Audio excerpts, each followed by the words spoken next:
Ricky, here. Congrats on the win. Thank you. How are you feeling after that performance? You know, good. Feel good. A win in the UFC always makes me feel good. 2 checks always makes me feel even better. Yeah. Overall, you happy with what you were able to display in there? You know, I'm a little bit of a perfectionist sometimes, so never really that satisfied. But you know, with short notice opponent switch up, different style, I knew this kid had to land something big to win the fight.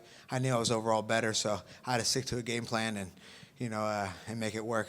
Yeah. Was he talking to you in there? We couldn't hear very well, but the commentator said something that he was maybe talking to you in the cage. Oh, we were both talking. We were both talking for sure. I talk when I fight. He liked to talk too, so we can jaw a little bit. Yeah. What was the? It's better when you're talking shit and you're winning. What was the back and forth? Yeah. Just about that. I think he was talking shit because I was getting booed. At one point, I had him pressed up against the wall, and I told him he's under arrest. He told me I'm racist, and I was like, well, I wasn't going that direction, but I just got you in a bitch-ass position. Yeah. I guess like you're fighting, so you're like that requires a lot of concentration. How are you able to be like, I guess, so witty and so on it? It's not that hard when you grow up fighting. I have 2 other professional fighters in my family. One's in the UFC. We would fight for hours, dripped in sweat, blood, everything in the house broken. Our parents hated us for sure, but we'd be talking shit the whole time. It's natural. Yeah. So you got 2 wins in a row now. You're getting some momentum in the division. Are you hoping your next fight, now that you got 2 wins, that it's a big one, somebody ranked, and get back to where you were at just a few fights ago?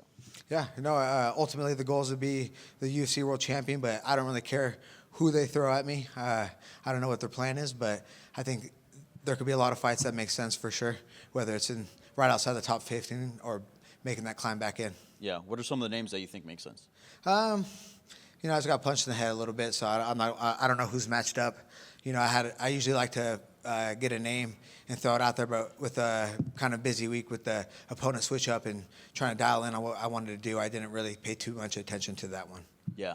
And I got to ask you, Merab is now a champion, and you have a win over him. So what have you thought of his trajectory? What did you think about his performance as well? And, just looking back, does that kind of trip you out, the fact that, like, you choked him out, even though it went to it almost went to a decision, but you choked him out, and now he's champion.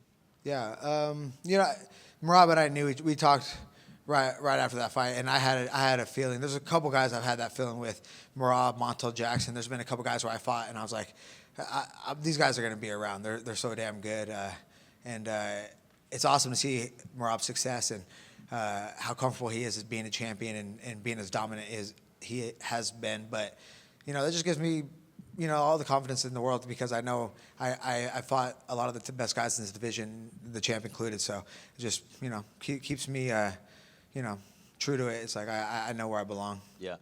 Obviously your goal is to be champion, but would it be a little more sweeter to get a rematch with him? Oh yeah, for sure. The UFC wanted to make that rematch before he ever even fought for the title. I think I was ranked when I was top 10, and he was 4 or 5 or something. But I don't blame him though, because it didn't make sense for him to fight back at the time. But no, that would be sick. That would be awesome, like full circle kind of moment for sure. And I would imagine also, like, that'd be good for you if you string a few wins together. You also have that in your back pocket, like, hey, I have a win over the champ in terms of your case for a title shot. And I like to talk shit, so yeah. That's true. Yeah. Well, congrats on the win, man. Yeah, thank you. Hey, Ricky, over here. Was it in your game plan to wrestle as much as you did tonight, or did that first takedown in the first round kind of set the tone for what you were going to do? Oh, yeah, dude, I'm an American wrestler. That's what I do. That's always the game plan. Like, I can throw hard punches. I can knock people out. But, I grew up watching people like GSP, and they could do it all. And someone like that could do it all and put you wherever you don't want to be. And ultimately, that's the kind of fighter I am. I like to pick up my opponents apart and decide, where do they not want to be? You know what I'm saying? If they're a wrestler, I'm going to make them strike with me. And if they're a striker, I'm going to put them on their back. Just one more for me. You fought 4 months ago. Do you want to stay active and fight again in 2025, or do you kind of want to take a break and make some more improvements on the game? No, I definitely need one more this year. I'm going to have a busy month this month. I have 2 girls right now, and I told my wife this month we're going to be trying going for the boy for this 3rd one. So I'm going to be putting in that work. But besides that, yeah, I'll be ready to fight by the end of the year. Congrats on the win. Thank you. Hey, Ricky. Congratulations. I think that's your 10th UFC win. You're back on a win streak. You had a little rough patch there What do you attribute this turnaround, this kind of return to form? What's gone into that? Yeah, I touched on this a little bit in my last fight. I know I have the skills to fight in arguably the best division in the UFC. I think bantamweight is stacked.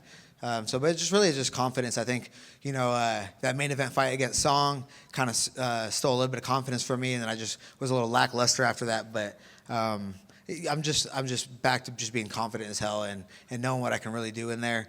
And like you said, that's my 10th UFC win, my 15th UFC fight. I've been with the promotion since 2018, and this fight meant a lot to me because I love fighting for the UFC. Every fighter dreams of making it here, and I had big goals once I got here, and I want to stick around. So I know I need to keep winning. And just real quickly, we mentioned Merab. You have the win over him. The conversation has been, is Merab the bantamweight GOAT? Where do you weigh in on that? Yeah, I never know with that. It seems kind of early to say like bantamweight GOAT and everything, but he's definitely on. He's definitely ascending. He's definitely on his way. He's with his great performances and even like some of the records he's starting to hold, especially the takedown record. I've been chasing that one forever, but he just keeps padding it with all his takedowns. But I think I'm second behind him on that. And I don't know when it comes to the GOAT conversation, but he's definitely damn impressive. Well, you got to close the gap a little bit tonight. Congratulations. Yeah, thank you.